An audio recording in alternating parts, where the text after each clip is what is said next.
Maybe I left Tennessee a little early. As 8 states have introduced legislation to keep the NSA out of their borders, Tennessee's newly introduced legislation packs the strongest punch yet. The bill is known as the Tennessee Fourth Amendment Protection Act. State Senator Stacey Campfield, Republican, and State Representative Andy Holt, Republican, are the Senate and House sponsors. Now here's the interesting thing that bothers me. The bill was drafted and lobbied for by the 10th Amendment Center, a national think tank which seeks to impede unconstitutional federal laws, regulations, and entities on the state level. Why in the hell do you have to lobby someone who is in charge of making laws in the first place? They should have already been doing these things, and that goes for anything else.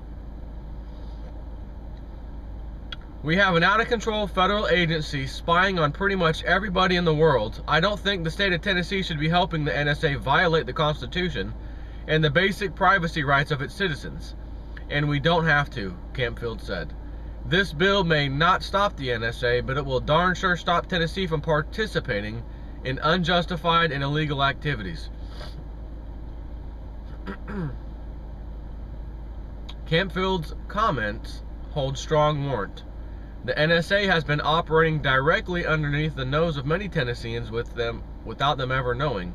A long-standing secretive NSA computing facility calls Oak Ridge, Tennessee, its home.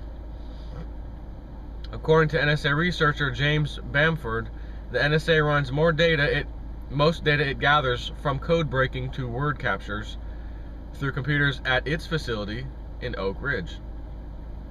The Tennessee Fourth Amendment Protection Act, which is Senate Bill 1849, will impede the NSA by refusing material support, participation, or assistance to any federal agency which claims the power, or with any federal law, rule, regulation, or order which purports to authorize the collection of electronic data or metadata of any person pursuant to any action not based on a warrant that particularly describes the person, place, and thing to be searched and seized.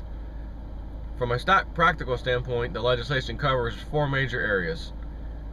Prohibits the state and local agencies from providing any support to the NSA within their jurisdiction.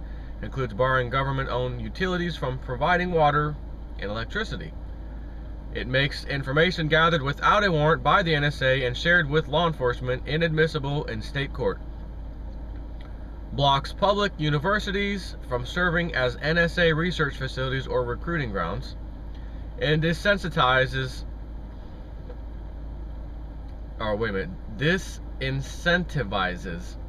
corporations attempting to fill needs not met in the absence of state cooperation. So in other words, they try to say, oh, well, don't worry about the state trying to kick us out or not helping us with our NSA duties. We'll just go hire a private person, private party, or we'll subcontract it out to a private corporation. Which, by the way, is how Edward Snowden, the whistleblower, was doing it. He worked for a company that was a private company with the access given to them, of course, by the NSA to snoop and spy and do all these things. So they're covering their bases there by saying, even though the state won't facilitate, your needs or whatever in regards to anything that the NSA does, you can also count on the fact that we won't allow you to hire any private individuals or companies to do just that and subcontract them, which is good. The part that sucks, man, when you, again, why in the hell does anyone have to lobby a damn congressman or senator or whoever, in this case the state senate and house, whatever, of Tennessee? Why in the hell is anyone having to bribe them? Why do the good people have to bribe these jokers to get something done? And that also just goes to show you, which is even more disturbing, that these congressmen and these senators, just, generally speaking, filthy politicians, they don't care where the money comes from. Just give me some money.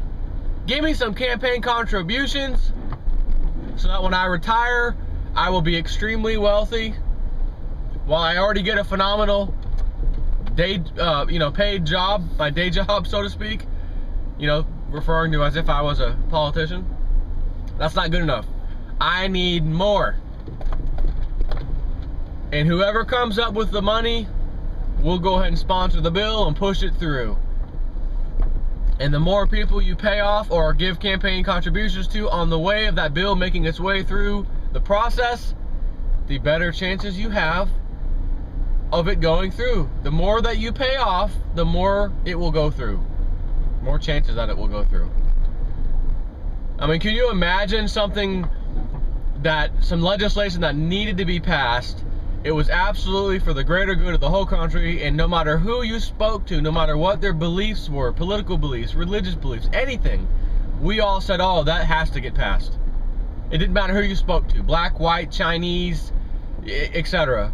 Republican, Democrat, Independent, it did not matter. The bottom line was that everybody said, yep, absolutely, we got to get that passed, man.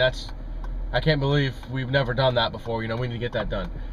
And these damn jokers wouldn't pass it. They wouldn't even try to pass it. What they would do is wait for you to see who's going to give them the biggest payoff to get that legislation passed. And if you don't pay off enough of their friends and colleagues, you may not get it done. So, I mean, that's like saying fighting the whole, the bankers keep getting bailouts, they have the government's complete and utter support. It's a revolving door in the regulatory agencies. That's like, could you imagine if the only way we can fight the whole system, the bankers and all of them, the elite, is to actually pay off the politicians. So we ought to start our own think tank group, lobbyist corporation, J-Step Forward Lobbyist Corporation of America, Inc., non-profit. Because all the profit goes to the politicians that we have to pay off. And we just lobby the hell out of them. I bet that if you came up with enough money, you could lobby these politicians to just step down. You know what? Here's, $7 million campaign contributions, but by accepting this between you and me, you're going to step down at the end of your term. You're never going to ask to be reelected again. That's why you're getting $7 million campaign contribution dollars. And I bet these people would do it in a heartbeat.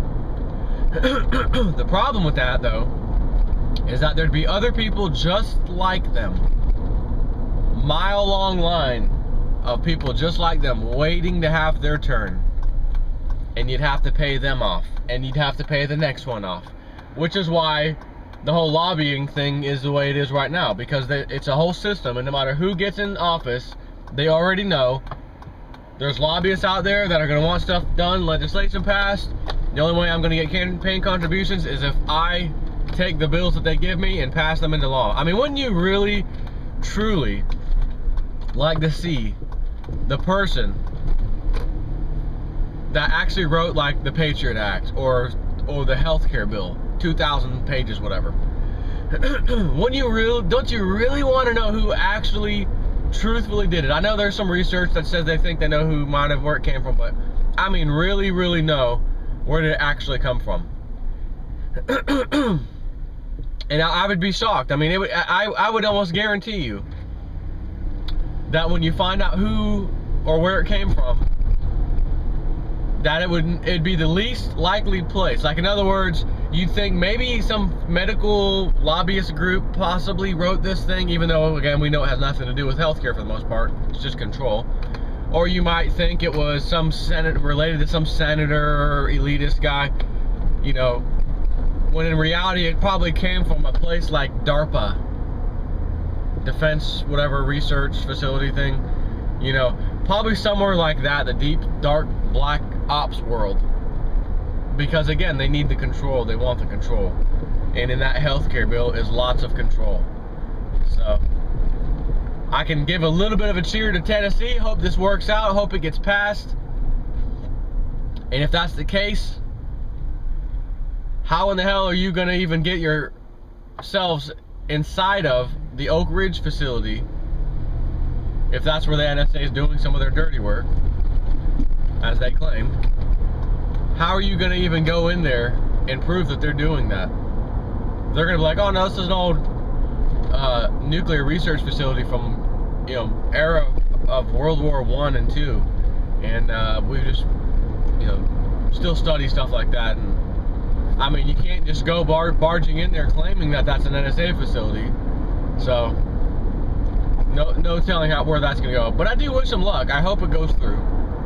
Hope it becomes law, and I hope other states will see that and say, you know what, we'll do it too. Because if these federal judges are saying, yep, it's constitutional, and we all know it's not, write a law at the state level. See you later. Have a nice day. Which will then put those guys in violation of the law. So at that point, once you can prove it, you can make, you know, what's the punishment? That's the other thing. What's the punishment if they violate it? I didn't see that in there. It makes it a crime. Okay, well, be a little more specific. You know, they got to pay a little fine. You know, is that what it amounts to? So, who knows? Take care.